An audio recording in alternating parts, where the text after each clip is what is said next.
یہ بات آئی ہے ضمنی طور پہ، تو اس حوالے سے بھی آپ غور کر لیجئے۔ ابراہیم، حضرت ابراہیم، انہوں نے گھر کو چھوڑا، گھر چھوڑا گیا نا، اللہ تعالیٰ نے حکم دیا گھر چھوڑ دے، ہجرت کر، نکل آئے۔ ابراہیم تو نے میرے لیے گھر کو چھوڑا ہے، یہ نیکی کا دیکھنا ہے۔ اب قیامت تک کے لیے جو تیرے رب کا گھر ہے تو اس کا بانی ہے اور تو اس کا معمار ہے۔ ابراہیم تو نے اپنے بیوی بچوں کو تپتے ہوئے صحرا میں چھوڑا ہے میرے لیے، اب تجھے آگ میں ڈالا گیا ہے، یہ میری ہی بنائی ہوئی آگ ہے، تیرے لیے ٹھنڈی ہو جائے گی۔ ابراہیم تو نے، میں مثالاً سمجھا رہا ہوں، یہ نیکیوں کا دیکھنا نہیں ہے، تو نے اپنے بیٹے کی گردن کے اوپر چھری کو چلا دیا رب کے حکم کے لیے، جا تیرا رب اس کے بدلے میں تجھے یہ فضیلت عنایت کرتا ہے، آج کے بعد دھرتی کے اوپر، زمین کے اوپر جتنے نبی آئیں گے تیری اولاد میں سے آئیں گے،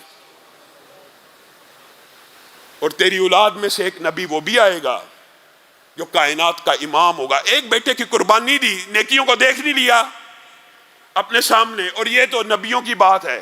ایک عام بات شیخ عبید الرحمن محسن برادر نے ہمیں بتلائی ہے، ہم تک پہنچی ہے، عجیب و غریب واقعہ ہے۔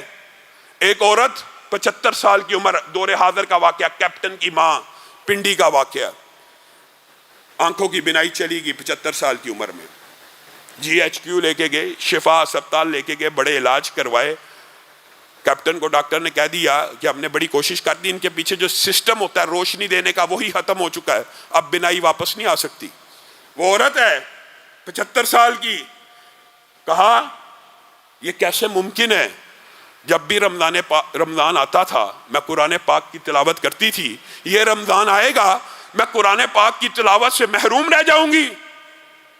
ڈاکٹر جو مرضی کہیں، مجھے اپنے رب کے ہاں یہ امید ہے کہ اللہ تعالیٰ میری قرآن پڑھنے کی نیکی کو لکھ رہا ہے، دیکھ رہا ہے، اور اللہ تعالیٰ اس نیکی کے بدلے میں، اس نیکی کے وسیلے سے جو وسیلے کی جائز قسم بھی ہے، اللہ رب العزت میری بینائی کو لٹائے گا۔ رمضان کا پہلا دن آیا، قرآن پاک کھولا، بسم اللہ الرحمن الرحیم کے اوپر انگلی رکھی، نظر تو آ نہیں رہا، بسم اللہ الرحمن الرحیم پڑھا، 13 لائنی قرآن تھا، بیٹا خود بیان کرتا ہے 13 لائنی قرآن تھا۔ ماں جی نے جس طرح روٹین تھی 13 لائنوں کے اوپر بسم اللہ حافظہ تو نہیں تھی، بسم اللہ الرحمن الرحیم، بسم اللہ الرحمن الرحیم، بسم اللہ الرحمن الرحیم 13 دفعہ پڑھا، صفحہ الٹا دیا، 13 مرتبہ پڑھا، صفحہ الٹا دیا۔ ایک ماہ میں جتنے قرآن پاک معمول تھا پڑھا کرتی تھی، اتنے ہی قرآن پاک پڑھ رہی ہیں، صرف بسم اللہ الرحمن الرحیم کر کے۔ تیسری مرتبہ جب بسم اللہ کے ذریعے قرآن پاک کو ختم کیا، ان کے بیٹے نے خود بیان کیا میری ماں کی بینائی واپس آ گئی اسی رمضان کے اندر۔ کیا نیکیوں کو بندہ نہیں دیکھے گا؟ اللہ کی قسم جس طرح انسان نیکیوں کو دیکھتا ہے اسی طرح انسان گناہوں کو بھی دیکھے گا۔ فَمَن يَعْمَلْ مِثْقَالَ ذَرَّةٍ، اگر خیر کے لیے ہے تو وَمَن يَعْمَلْ مِثْقَالَ ذَرَّةٍ، شر کے لیے بھی موجود ہے۔ اور انسان، اللہ معاف فرمائے، اللہ ہم سب کو ہدایت دے۔ اللہ تعالیٰ نے تنہائیوں کے اندر گناہوں کو کیوں آسان کی ہے؟ آپ اور میں یہ بھی نہیں سمجھے۔ لِيَعْلَمَ اللَّهُ مَن يَخَافُهُ بِالْغَيْبِ، تاکہ اللہ جانے کہ حقیقت میں، غیب میں، حقیقت میں، تنہائی میں اس سے ڈرنے والا کون ہے۔ تنہائیوں میں برائیوں کو آسان کرنا۔ مجھے ایک بات بتلائیں، ہم کیا لوگ ہیں؟ ہم کہنے والا بھی اور سب سننے والے بھی، لوگوں کے سامنے ہمارے اعمال مختلف ہیں اور تنہائیوں میں ہمارے اعمال مختلف ہیں۔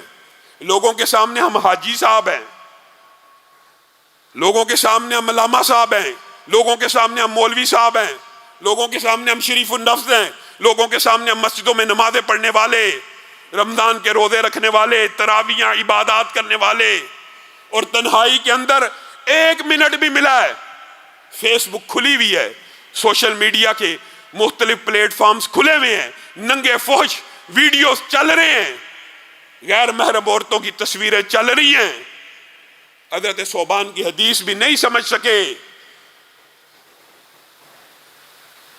کہ کل قیامت کے دن بعد لوگ ایسے آئیں گے جن کی نیکیاں تہامہ پہاڑ سے بھی زیادہ بڑی بڑی ہوں گی، ان کی نیکیوں کو جب تولا جائے گا ایک تنکے کے برابر بھی وزن نہیں ہوگا، اتنی بڑی نیکی وزن زیرو۔ یہ وہ لوگ ہوں گے جو اللہ کی عبادات تو کرتے تھے، اللہ کے لیے روزے تو رکھتے تھے، نمازیں تو پڑھتے تھے، لیکن ایمان کی کیفیت یہ تھی کہ جب تنہا ہوتے تھے تو اللہ کی حدود کو پامال کر دیتے تھے۔ یہ رب سے ڈرنے کا مطلب ہے کہ جب تنہائی میں موقع ملے تو گناہ کر لیا، لوگوں کے سامنے حاجی بنا رہا، تنہائی میں جب موقع ملا غیر محرم کی تصویر بھی دیکھ لی، غیر محرم سے چیٹ بھی کر لی، غیر محرم سے گفتگو بھی کر لی، غیر محرموں کی ویڈیو بھی دیکھ لی، گانے بھی سن لیے۔ آپ اور میں یقین مانیے دھوکے کی زندگی گزار رہے ہیں، اسی دنیا کے پیچھے بھاگتے بھاگتے عمریں بیت گئی، اسی دنیا کے پیچھے بھاگتے بھاگتے عمریں بیت گئی۔ دنیا اچھی ہونی چاہیے، اس میں کوئی حرج کی بات نہیں ہے، ربنا آتینا فی الدنیا حسنہ ہے، وفی الآخرۃ حسنہ بھی ہے۔ ہم اسی دنیا کے پیچھے بھاگ بھاگ کے اپنی زندگی گزار دیتے ہیں۔ اللہ رب العزت نے ایک مقدمہ یہ بھی بیان کیا ہے، اللہ رب العزت نے کلام حمید ہی کے اندر یہ مقدمہ بیان کر دی ہے، قل هل ننبئکم بالاخسرین اعمالا، اے اللہ کے رسول قل کہہ دیجئے، اور جب کہہ دیجئے کے ساتھ جو بات آ رہی ہوتی ہے آپ کو پہلے بھی بتلایا ہوا ہے، اس کا مخاطب اول طور پہ نبی کریم ہوتے ہیں اور ان کو یہ حکم دے دیا جاتا ہے کہ اس کا ابلاغ کیجئے، گویا یہ بات بڑی ہی اہم ہے۔ قل هل ننبئکم بالاخسرین اعمالا، کیا ہم آپ کو خبر دیں گھاٹے کے اعمال کرنے والوں کے بارے میں، دنیا کے اندر سب سے زیادہ خسارہ اٹھانے والوں کے بارے میں؟ قل هل ننبئکم بالاخسرین اعمالا الذین ضل سعیہم فی الحیاۃ الدنیا، دنیا کے اندر سب سے زیادہ نقصان اٹھانے والا بندہ وہ ہے جس نے اپنی پوری کی پوری زندگی دنیا ہی کے پیچھے گزار دی۔ صبح اٹھے 8 بجے، نماز کے لیے 2 منٹ، دکان کے لیے 12 گھنٹے، نماز کے لیے 3 منٹ، دکان کے لیے 24 گھنٹے، کاروبار 8 بجے سے لے کے شام 8 بجے تک بزنس کر رہا ہے، دکان پہ جا رہا ہے، دکان کھول رہا ہے، گھر پہنچا تب بھی کاروبار، گھر پہنچا تب بھی فون، گھر پہنچا تب بھی صرف کاروبار اور دنیا ہی کے بارے میں مگن ہے۔ قل هل ننبئکم بالاخسرین اعمالا الذین ضل سعیہم فی الحیاۃ الدنیا، اور جب اس کو کہا جاتا ہے حاجی صاحب، چودھری صاحب، سیٹھ صاحب، یہ آپ کیا کرتے ہیں؟ سارا دن کاروبار، بیوی بچوں کے لیے ان کا پیٹ پالنا، یہ بھی ثواب ہے، لیکن اللہ کے لیے، اللہ کے دین کے لیے، اللہ کی مسجدوں کے لیے، اللہ کی مسجدوں کے لیے آپ کے پاس کتنا وقت ہے؟ وَهُمْ يَحْسَبُونَ أَنَّهُمْ يُحْسِنُونَ صُنْعًا، وہ لوگوں کو بڑھ بڑھ کے جواب دیتے ہیں اور گمان رکھتے ہیں ہم بڑا بہترین کام کر رہے ہیں۔ جناب مولوی صاحب، علامہ صاحب، بھی بچوں کا پیٹ پالنا یہ بھی عبادت ہے، لیکن صرف دنیا ہی کے پیچھے بھاگتے رہ جانا۔